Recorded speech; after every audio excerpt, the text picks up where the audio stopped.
What's up, guys? It's Slim here. And I'm Sully, and we're here to review Wonder Woman.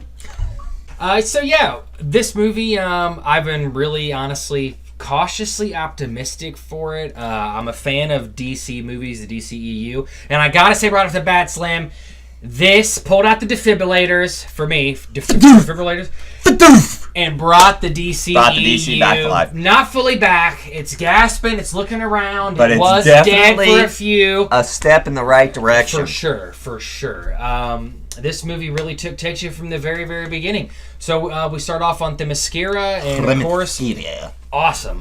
The costumes were great. Themyscira itself was awesome. Mm-hmm. I was really cautious about... I wish I could live there. Not cautious, but I was really wary about, are they going to do this right, execute Themyscira well, where it's believable? And it was. It was like, a more badass version of Asgard, but with women. Right. Yeah, way more badass because there was women. Exactly. Nothing but...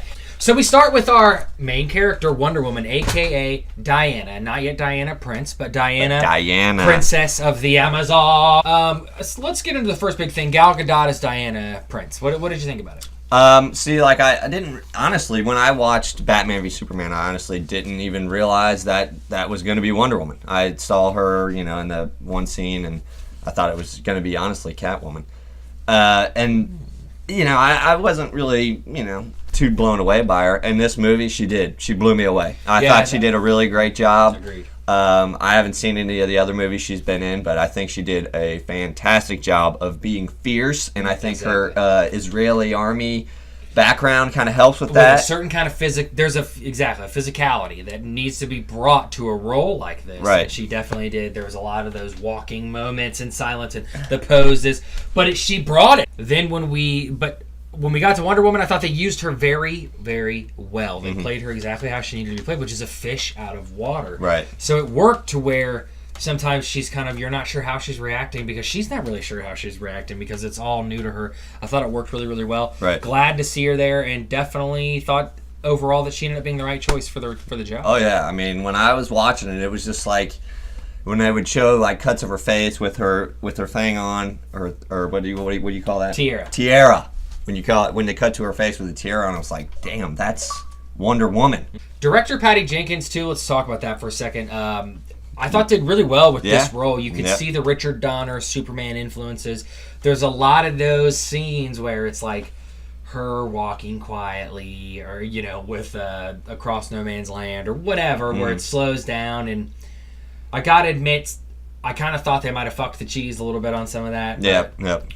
And overdoing it just a tidbit. Just a bit, but not too much what ruins it. If you guys aren't familiar with the term fucking the cheese, it means if you've ever imagined a cheese wheel, how it has the holes in it, that means somebody was fucking the cheese. Right, yeah. And the movie got really cheesy right there. Yeah. I thought that they just barely fucked the cheese. There wasn't full penetration just on the cheese. Tip. But there was a little noodling on the cheese. Just the tip. But it did ruin the movie for me. No. I thought most of that was when they were alluding or doing an homage to the older Superman films, which is, her... A lot of the stuff of her, the slow-mo, her pausing in the air. Even this scene where they're in the alleyway and the guy tries to shoot her. And she blocks it. With the glasses on. It's like Wonder Woman, I don't remember her ever wearing glasses. I watched something yesterday. It looked very Clark Kent with the glasses on. I watched something yesterday that said that was an actual homage to the first Superman. Okay, well then... Because that exact scene happened in Superman. He catches the... I don't remember it because I haven't seen that movie since I was like 5. Yeah, it's a good film. But I actually just rewatched it like last week. But anyway... so Patty Jenkins, I thought, did an excellent job, and I think this is going to be a great step in the right direction towards getting more female directors. She nailed it. She empowered women without making the males feel stupid or, She brought Martin Luther King's dream to life. Everybody's equal. But even though Wonder Woman really wasn't physically, right? But they still used her in a way and relied upon her. And she was their hero. Right. And it was extremely believable. And I thought Patty Jenkins did an excellent job. Because going into the film, you're seeing a movie about a female superhero. I gotta admit, maybe this is the chauvinistic pig in me. I worried a little bit of, is this going to be too much catering to women because it's a girl superhero? It was not at all. No. There was not 1 second where I thought, nah. Even the intimate scenes with Chris Pine, like the boat scene. The boat scene was hilarious. One of my favorite scenes. For sure. The scene in the apartment. Those intimate scenes are the more romantic ones, and I thought those were some of the best ones in the movie. They really helped develop her and him, and their chemistry was awesome in those moments. Patty Jenkins. Bravo! We're gonna give you a clap. We're gonna give you a live. I thought also that this movie worked really well too, because the fact that it was set in it's a period piece. Obviously, it was World War I. For some reason, I thought it was World War II for a long time until I sat down and watched the film. Obviously, well, I think originally she was supposed to be World War II, but then they moved her back because I think it was a clash between the Captain America was World War II.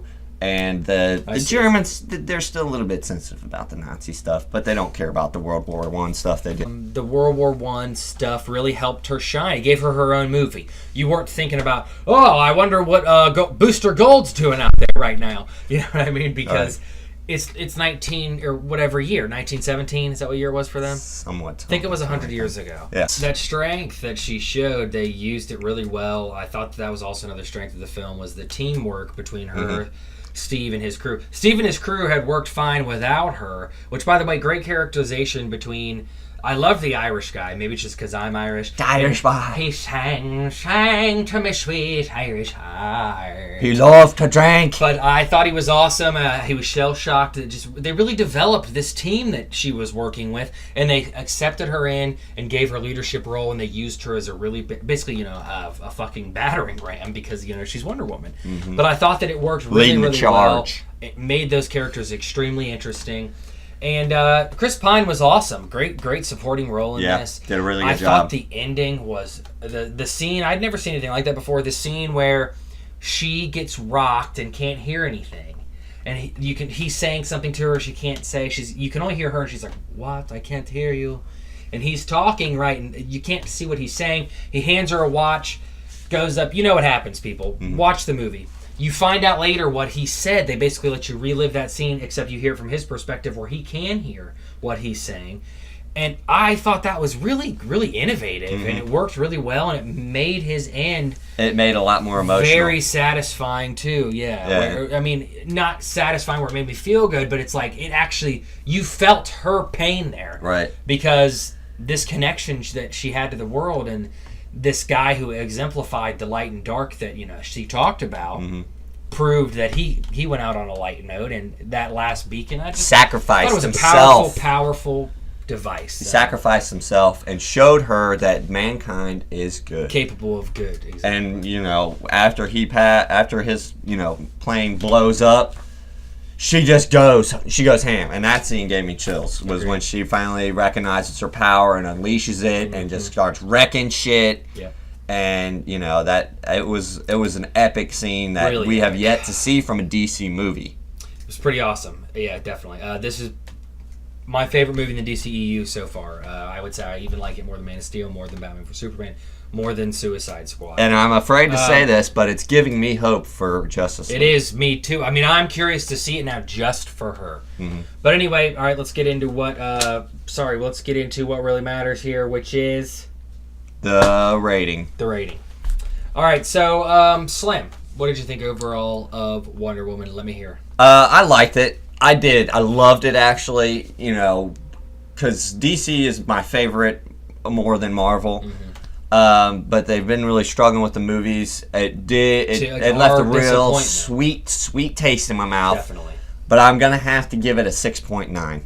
I'm going to give it a 6.9 because it was sometimes the story dragged a little bit, and I think that DC has that kind of problem where they don't have action until after halfway through the movie, and there's no action, and it's all story, and some of it's a lot of repetitiveness and people repeating the same thing, so the average slum can understand what they're getting at. The average idiot who doesn't read comics, lame, can get it and understand it. But I loved it, and I know 6.9 is not a great review, but for me, it's not bad. It's a good movie, but not better than a lot of the Marvel movies, in my opinion. Interesting. What do you think, Sully? Well, I really thought you were going to go higher than that. I'm surprised by it. It's not the greatest comic book movie ever made. But again, when I rank a movie, I don't like to think of it as, well, I gave this score, and this is going to be 0.4 less or 0.6 less, so how can this be that much closer to this? I think you got to go in every movie thinking, what genre is it? What's your expectations? What's the criteria? What actress does it have? What director is it? How much can you expect from it, essentially? What's your relationship with it? It's more than just... just similar to intelligence, there is no raw quotient for how good something is. All I can say is I'm going to give it 7.4. I think that it was a step in the right direction. It was. I don't think it was a flawless film. I also thought that there was some parts where it dragged a little bit. Like I said, they didn't fully fuck the cheese, but they did. They did just put the tip in. They teased the cheese a bit. I did like the references to the Richard Donner Superman, but young people probably didn't know what the hell that was. And that was honestly where some of the cheese came from. Was mainly just the slow down shots. The slow down epic shots of her hair blowing behind her. We get it, you know, that. But like, again, I'm going with the cons. I liked way more than I disliked about this movie. Oh yeah, so did I. I thought they used Gal Gadot perfectly. I thought the mascara was shown, executed well. World War I really allowed Wonder Woman to shine in her own right. It was a great film to set her up, to show, you know, to characterize her, give her development for Justice League. And now I'm really, really, really looking forward to Justice League. Yeah. So I'm going to give it a 7.4. I think that it's a step in the right direction, but I do think DC still needs to get the right stuff going. They're definitely slowly, step by step, trying to improve a little bit. I don't know. We like to be big dumb apes. Yeah. Point is, 7.4 for me. 6.9 for me. Liked Wonder Woman. Gonna buy it on Blu-ray for sure. Definitely looking forward to. Before this, I was looking more forward to Aquaman and Justice League. Now I'm looking forward to Wonder Woman more, to see how they're going to expand upon her. And I'm going to see Wonder Woman 2. Anyway, guys, I'm Sully. I'm Slim. This has been the review for Wonder Woman 2. Don't forget to check out our Twitch channel, twitch.tv/Slim_in_Sully. We also have a Twitter. And our next review is going to be... God, I cannot think of it, but keep updated. It will be there. Peace, love. Shrek the Third. We're out.